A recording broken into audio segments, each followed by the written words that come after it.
We live sort of in a stick-to-sports era. That's something that we hear all the time.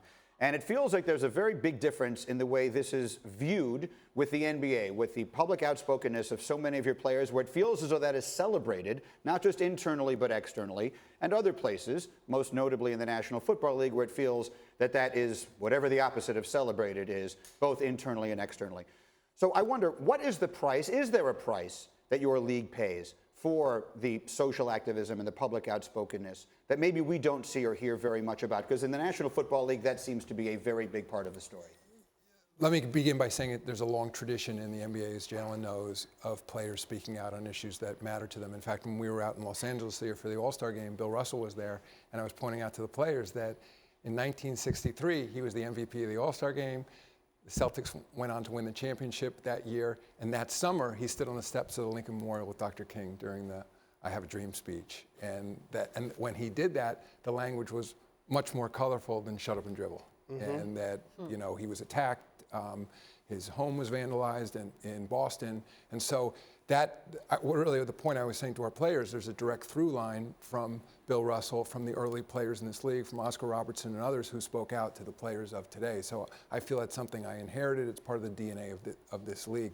You know, is there a price? I'm sure there is. There's no doubt. I mean, I see it in my emails. I see it in the mail that comes to the league office of people saying, I'm never going to watch your sport again because this coach said this or this player spoke out. I actually think, though, on balance, it's additive. I mean, we have a divided country, and there's some people who don't think people should be speaking out on issues that are important to them. But I think, on balance, there are more people who come to our sport who think, I appreciate the fact that these players feel comfortable speaking out on things that are important to them, as long as they're doing their jobs and they're not distracted from playing or coaching, but that they're citizens here in the United States, or many times it's international players who are here only temporarily, who don't have those rights in their own country, are taking advantage of our system and talking about things that are important to them. I think it's terrific. And so, but there's always going to be a price. But the last thing I'll say is, and I hear this from other corporate executives I run into, it's almost impossible not to take a stand these days. I think where maybe you could back some number of years ago and say, you know, we'll just stick to whatever we're doing. We're going to avoid politics completely. I think now your customers, your fans expect you to have a point of view. And I think it's very, very difficult for players or coaches to say, sorry, I have no point of view, next question. I mean, some go out of their way, but I think that's fine too. And also, Greeny, as an NBA player, when you become a part of the fraternity, look at the logos. For the NBA, the logo is a player, Jerry West. For the NFL, it's a shield. So you take pride in giving back to the community and also being a beacon of hope for so many people that follow your sport or look up to you.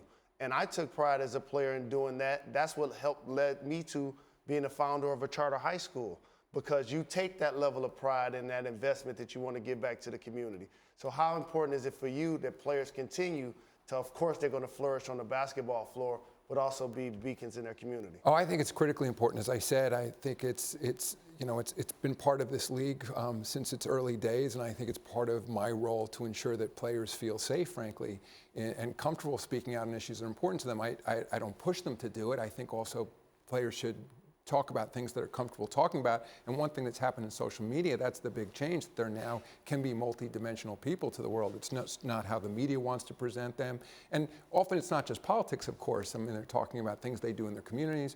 I mean, many are involved in charter school programs like you are in Detroit. It's incredible what you're doing, but it's also some just fun stuff. They're talking about fashion and music and other things that are of interest to them. But I think for our fans, I mean, I think it's when you see a player isn't just a ball player, but they're 25% of our league, as I said, are from outside the United States. They're from places, they've experienced different things in their lives. They have interests, they have children, they have spouses, partners. I mean, it just makes it a richer league, and it makes it more interesting to follow. And when you say you get letters that people say, I'm never going to watch that, it doesn't seem to be proving that people are not watching via the television numbers. I mean, it seems to be that NBA is fine and flourishing. Well, and interest is up. And I will say, when I do get those letters, I respond to them. Do you really? I do respond to them, and I say that I understand your point of view, and I do, but that, you know, this is part of a tradition in the NBA. It's part of sort of what our country stands for in terms of people's First Amendment right to speak out on issues that are important to them.